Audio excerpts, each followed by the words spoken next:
Salut les gars et bienvenue dans ce nouvel épisode. Aujourd'hui on se retrouve en cuisine. Pourquoi? Parce que je vais vous faire le fameux full day of eating. Donc une journée dans mon assiette. Alors comment ça va se passer? Je vais vous filmer du coup tous mes repas au cours de la journée pour que vous ayez un peu du coup tout ce que je mange pendant ce off-saison. Donc au niveau des stats actuelles, je fais à peu près 106 kilos, je dois être à 105,7 là à la dernière pesée pour une taille de 1m83. Donc à l'heure où j'enregistre, on est le 7 novembre, je crois, il me semble. Et donc ça va faire quasiment un an que je suis en prise de masse, voire un peu plus. Et il reste encore quelques mois parce que du coup la préparation pour la saison 2026 commencera, je pense, aux alentours du mois de avril-mai, en fonction des compétitions que j'aurais choisi de faire, notamment en WNBF. Voilà pour ça. Donc là, je vous présente le premier repas de cette journée, donc le petit déjeuner. Avant de vous montrer le repas, je vais prendre mes compléments. Donc le matin, au réveil, je prends 1 gramme de vitamine C. Donc sur cette marque, ça correspond à une capsule. Et je prends 4008 de vitamine D3. Attendez, je vais vous montrer. Voilà. Je sais pas si on voit bien. Voilà. Donc ça, c'est mes compléments santé. Et pendant le repas, je vais prendre aussi du coup des oméga 3. Donc ça, notamment pour la santé articulaire. D'ailleurs, on a fait un épisode sur la voie du muscle, sur le podcast, pour vous expliquer un peu les effets de chaque complément alimentaire, enfin en tout cas les principaux et ceux qu'on consomme. Je vous invite à aller à écouter ce podcast parce qu'il n'est pas dispo sur YouTube, il me semble, il est seulement sur les plateformes d'écoute. Si vous voulez avoir plus d'informations sur les effets des compléments et ce que je prends pendant mon off-saison, vous pourrez avoir toutes les infos là-dessus. Voilà en ce qui concerne les compléments du matin. Donc comme je l'ai dit, oméga 3 pour la santé articulaire notamment, principalement, et pour les bons lipides. Vitamine C, vitamine D3 pour la santé en général, on va dire, pour simplifier. Voilà. Alors, de quoi est composé mon repas numéro 1? On aura 2 tranches de pain demi-complet que je vais faire griller au toaster. Avec ceci, j'aurai 7 œufs, donc j'en ai 5 complets et 2 blancs. Donc que je vais faire à la poêle et que je vais brouiller, parce que c'est comme ça que j'aime les faire, tout simplement. Pour la cuisson des œufs, c'est à vous de voir ce que vous préférez faire.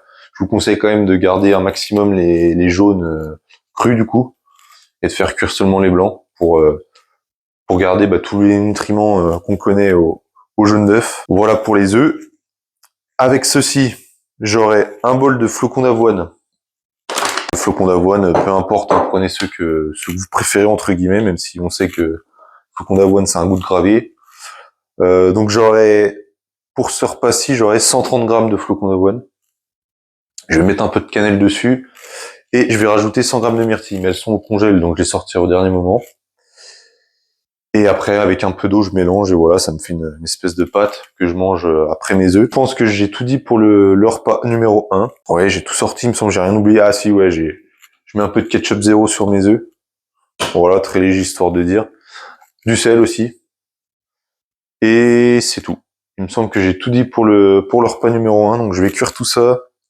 Je vais incruster un plan pour vous montrer de plus près du coup les aliments que je consomme pour ce premier repas, et je vous montrerai une fois fini à quoi ça ressemble, tout simplement.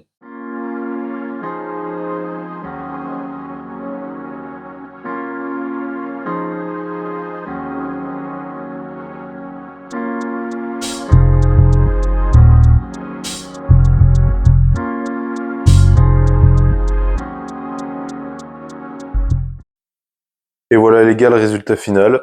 Donc, on a ici du coup les œufs brouillés avec les deux pains grillés, donc où j'ai mis un peu de ketchup comme je vous disais. Voilà à quoi ça ressemble mon bol de flocons d'avoine avec les myrtilles. Alors, faut savoir sur ce petit déjeuner là, donc en termes d'aliments, ça a très peu changé depuis le début de ma prise de masse, à savoir que j'ai toujours eu les œufs, le pain, les flocons et les myrtilles.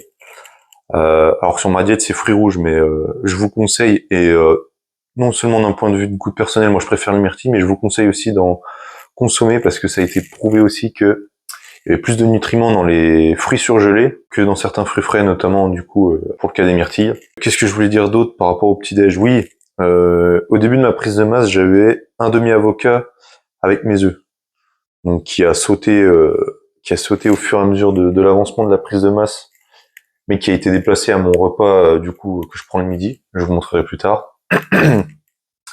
Mais la base est restée la même et quasiment en fait sur tous mes repas de ma prise de masse. La base alimentaire n'a pas changé depuis le début. Un, parce que ça me va tout simplement. J'adhère bien aux aliments que je mange, c'est des aliments que j'aime manger et que je pourrais manger indéfiniment, ça me saoule pas. Et pour l'efficacité et les bienfaits des aliments en question. Autre point important à soulever, mais que vous devez sûrement déjà connaître, l'important pour durer dans une prise de masse et faire une prise de masse efficace qui vous permettra du coup de tenir sur le long terme, c'est votre adhérence à ce que vous mangez, donc c'est-à-dire votre tolérance, pour simplifier, à ce que vous mangez. Donc choisir des aliments qui vous plaisent dans un premier temps et qui sont aussi bénéfiques pour la prise de muscle, et limiter un maximum la prise de gras. Parce qu'on le sait tous, notamment en étant naturel, il y aura forcément une prise de gras qui résultera de l'augmentation de vos calories et de votre poids de corps, etc. Parce que vous resterez pas assez qu'à l'année, malheureusement. Et bon, ça fait partie du plan. Et voilà, j'en profite. Hop. Je me suis fait un petit café dans ce magnifique mug La Voix du Muscle que vous pouvez retrouver sur notre site. Non, c'est faux, on n'a toujours pas de merch ou de site internet, mais c'est un truc qu'on aimerait faire. Voilà, le message est passé. Donc là, vous retrouvez les compléments que je vous ai montré tout à l'heure, donc les 2 capsules d'oméga 3, la vitamine D3 et la vitamine C, que j'ai pas pris du coup au réveil et que je vais prendre là. Et je vous montre aussi le smoothie. Donc, pourquoi du smoothie? Pour faire exploser les calories, c'est compté quand même dans ma diète, hein. C'est Max qui me les a intégrés il y a quelques mois de ça maintenant. Donc le but c'est d'avoir en fait comment dire, pas un boost, mais en gros c'est pour faire monter les cales au cours de la journée et atteindre le total calorique que vous ne pouvez pas atteindre forcément avec des aliments très simples. C'est essentiellement des glucides, donc ça va dépendre le moment de la journée. Je vais le boire. Là je vais le boire ce matin, mais ça peut être plus tard dans la journée en fonction du travail, parce que là aujourd'hui je travaille pas, mais quand je bosse, je peux le prendre à un autre moment de la journée, tout simplement, par souci de temps. En ce qui concerne, ça me fait penser, là, je vois la bouteille d'eau. Ma consommation d'eau journalière, elle est de à peu près 4 litres d'eau par jour, plus ou moins. Enfin, c'est souvent au moins 4 litres, voire plus. Si j'ai très soif, je vais pouvoir manger ça. Parce que les œufs sont déjà froids, je pense, mais bon, c'est pas grave, on s'en fout. Ah si, oui, je voulais dire aussi.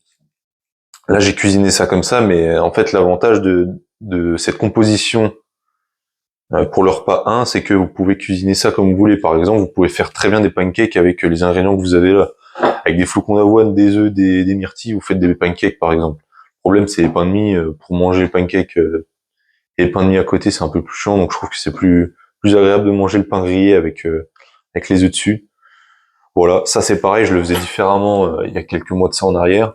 Là, j'ai juste mis de l'eau et j'ai mélangé. Avant, je le passais au micro-ondes pour que ça fasse un espèce de gâteau. Mais là, comme la prise de masse est bien avancée, je limite au maximum les repas solides, entre guillemets. Plus je peux manger liquide, mieux c'est, parce que c'est plus facile du coup de manger plus. Là, c'est quand même un repas qui est assez lourd en termes de volume alimentaire et de calories, hein. On est à peu près on a un peu plus de 1000 calories, il me semble. J'ai pas fait le calcul exact, mais voilà. Donc, si je peux gratter un peu de place en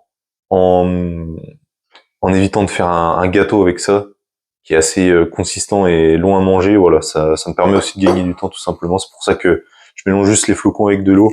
Là, c'est plus facile à manger et plus digeste. Et en ce qui concerne la digestion, pour ma part, en tout cas, moi, ce repas-là, j'ai aucun problème de digestion. J'ai pas le ventre plus lourd que ça et je peux avoir faim dans 1 heure, tout simplement. Donc voilà, c'est encore signe que votre diète vous convient bien. Ce sont des signes comme la digestion qui peuvent vous alerter si quelque chose ne va pas avec votre diète. Voilà. Bon, je me suis un peu éparpillé comme d'habitude, mais je pense que j'ai dit ce que j'avais à dire pour ce premier pas. Maintenant, je vais manger et on se retrouvera pour le deuxième repas, ou si j'ai autre chose à vous montrer au cours de la journée, enfin dans la matinée en tout cas, je vous montrerai ça. Allez, à plus tard. Deuxième repas les gars, donc il est à peu près presque 13 heures. Donc ça fait 3 heures que j'ai pris le premier repas, peu de choses près. Donc qu'est-ce qu'on a au menu? On a, donc les quantités sont crues. On a 150 grammes de pâtes, 100 grammes de légumes verts, donc au choix soit des haricots verts, soit des brocolis. J'aime bien alterner les deux parce que des fois les haricots ça me saoule, et puis je suis extrêmement fan des brocolis. Donc aujourd'hui ça sera des brocolis. Avec ceci, on a 170 grammes de poulet, qui se cache un peu là-dessous, là. Et il y a un demi-avocat, frais, l'avocat. Et puis voilà, en termes d'ingrédients, je vais juste rajouter du coup le sel, un peu d'épices pour le goût, une cuillère à soupe d'huile d'olive, et toujours un peu de ketchup zéro pour la gourmandise. Et on a une belle gamelle, comme vous pouvez le voir, qui va passer droit dans l'âme. Et je vous reprends tout à l'heure pour le troisième repas de la journée.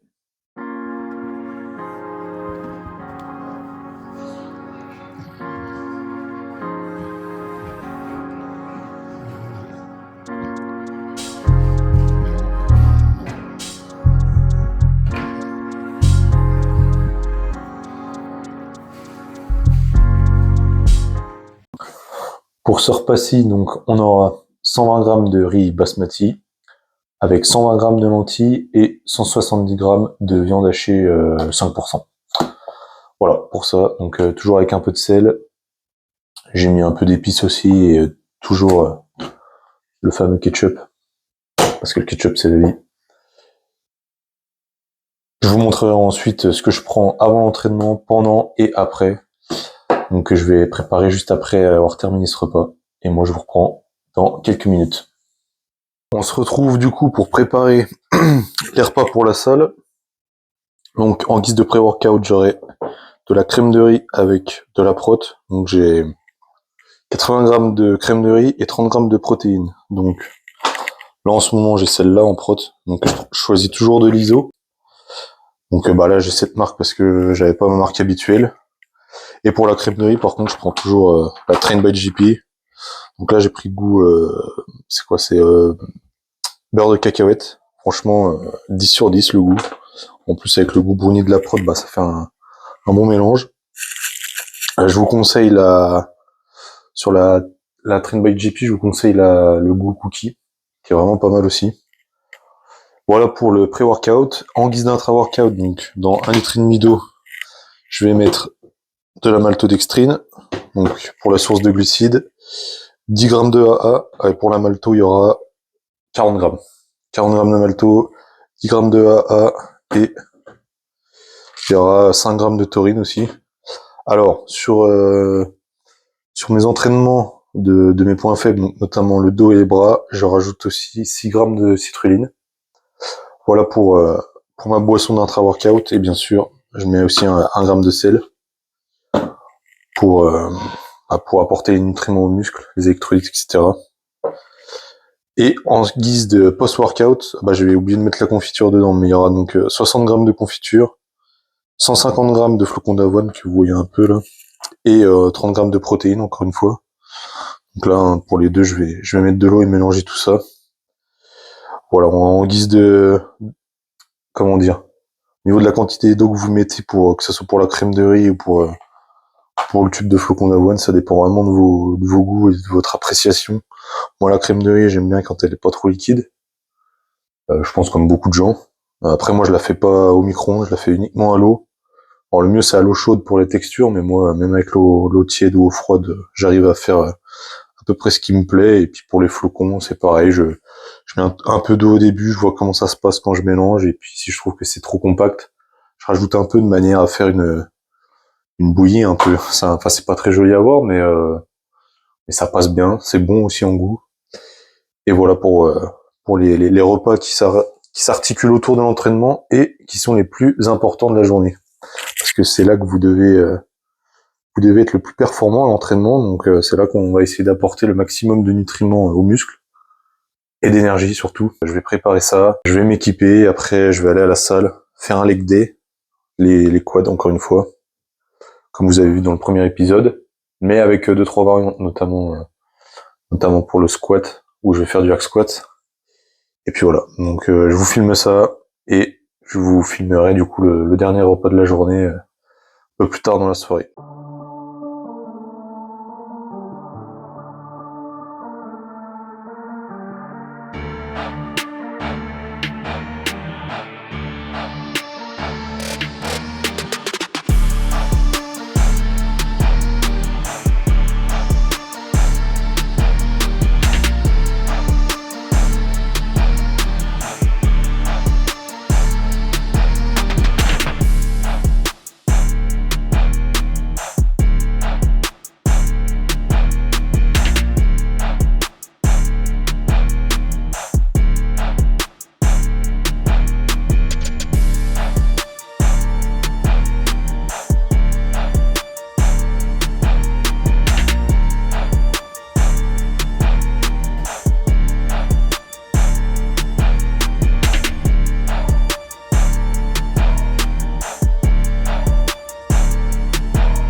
Bon, fin du leg day les gars, fin du focus squad. Alors je vous ai pas filmé toute la séance parce que vous l'avez déjà vu dans le premier épisode, en quoi consistait cette séance focus squad. Donc j'ai pas voulu être trop redondant, donc j'ai préféré juste vous filmer l'exo principal, en l'occurrence le hack squat. Et du coup je vous ai filmé le top set et le back off, et j'ai filmé aussi une série de presse. Alors je sais pas si je l'aurais mis au montage. Mais voilà, pour revenir un petit peu sur la séance, j'étais pas dedans mentalement dès le départ. L'esprit un peu ailleurs, ça cogitait un peu à droite à gauche. Un peu fatigué, je sais pas si c'est le bon terme, mais un peu ensuqué plutôt par la journée. Donc, mais bon, je me suis quand même donné au maximum. Et je suis très content de la perf au top 7 en tout cas, parce qu'en fait, j'ai, comme vous avez pu, waouh, 1, 2, 3. Comme vous avez pu le voir, j'ai mis 4 plaques de chaque côté et un poids de 10. Sauf qu'à la base, j'aurais dû mettre un poids de 5, vu que je suis un trou de balle en maths. Et voilà, petit conseil que je peux donner aussi, c'est soyez vigilants, restez focus dans votre séance. Même si vous avez des trucs qui vous tracassent, essayez de rester un maximum concentré dans ce que vous faites pour éviter les conneries, et, euh, et le pire qui peut vous arriver, ce serait de vous blesser. Donc c'est pour ça, soyez vigilants là-dessus. Moi, j'ai pas été vigilant. Bon, au final, j'ai pu performer entre guillemets, même si j'étais pas dans mon intervalle de répétition, mais bon, le taf a quand même été fait, donc plutôt satisfait, malgré ma bêtise.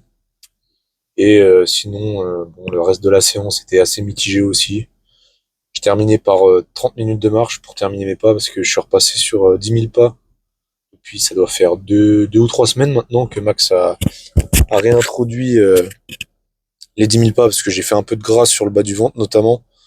Donc pour éviter que la sangle abdominale s'épaississe de trop, on essaye de maintenir un effort, une dépense en tout cas, pardon,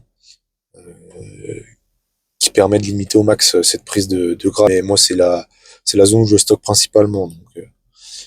Donc voilà pour cette petite info. Il est temps pour moi du coup de manger le post-workout. Je vais vous le montrer, il est dans le Tupperware. Je vais vous montrer juste après cette petite conversation avec vous. Et bah moi je vais prendre la route direction la maison, et je vous montrerai le repas final de ce full day of eating. Et je vous mettrai aussi le total calorique ainsi que les macros sur ce dernier repas. Le programme assis du week-end. Demain soir, il y a un cheat meal et le dimanche, jour off. Et voilà les gars, donc je vous laisse là. On se retrouve tout à l'heure pour le dernier repas. Voilà ce que ça donne le post-workout une fois mélangé avec de l'eau. Donc je vous avais dit c'est pas très beau à voir, mais bon, c'est bon en tout cas quand on le mange. Donc voilà, c'est le principal. Puis les gars, hein, on s'en fout hein, de à quoi ça ressemble. On mange pour la fonction de manger et pour les apports enfin pour les bienfaits que ça nous apporte et c'est tout. Hein. Le reste, on s'en fout. On est en mode robot. On mange pour performer, pour progresser et pour être le plus big possible. Voilà les gars, bon allez, je mange ça tranquillement et je reprends la route. On se retrouve pour le dernier repas. Alors, petite adaptation. Normalement, je suis censé avoir du poisson blanc avec du riz. Mais là, c'est déjà plus de 22 heures, je viens de rentrer de la salle. Je suis complètement crevé, donc j'ai la flemme de cuisiner tout ça. Donc l'alternative que je fais, c'est que je vais prendre de la prot et de la crème de riz, en respectant les macros du poisson et du riz que je suis censé manger normalement, pour du coup atteindre le total calorique dont j'ai besoin, et surtout respecter les macronutriments, donc protéines, glucides, lipides. J'ai de la créatine à prendre aussi, donc je vais prendre 5 grammes. Et là vous avez du coup les compléments du soir, donc ça c'est pour le coucher normalement, donc c'est zinc, magnésium, et là on a de la berbérine que je suis censé prendre avec le post-workout, mais que je prends seulement maintenant parce que je l'avais pas sur moi pour le post-workout. Voilà pour ce dernier. Donc les gars, la fin de cette journée de full day of fitting. J'espère que ça vous aura intéressé un minimum, que ça vous aura donné aussi un petit peu envie d'essayer au moins un jour un petit peu ce que je mange. Faut savoir que là du coup je vais afficher les macros. On est à plus de 5000 calories par jour en jour on. Et donc c'est quand même assez élevé. Ça demande quand même une forte capacité pour manger et de digestion aussi. Donc moi à ce niveau-là j'ai aucun problème. Donc c'est pour ça aussi qu'on peut se permettre d'augmenter les cales et le physique, la condition, malgré qu'elle se soit quand même bien détériorée forcément à cause de la prise de gras qui fait partie, si je peux dire, des effets de la prise de masse. Bon, comme d'hab, hein, le but c'est de limiter au max. Mais il y a malheureusement quand même prise de gras dans tous les cas. Même si on essaye de rester clean à l'année. Donc voilà pour toutes les infos en ce qui concerne le full day of fitting. Et je vais essayer de vous filmer 2-3 activités de mon week-end aussi. Et puis voilà les gars. Sur ce, au moment où vous voyez cette vidéo, je vous souhaite une bonne soirée, une bonne journée. Poussez fort à la salle, soyez forts et déchirez tout, cassez tout. Bref, soyez les meilleurs. Et on se retrouve pour une prochaine vidéo. Salut tout le monde.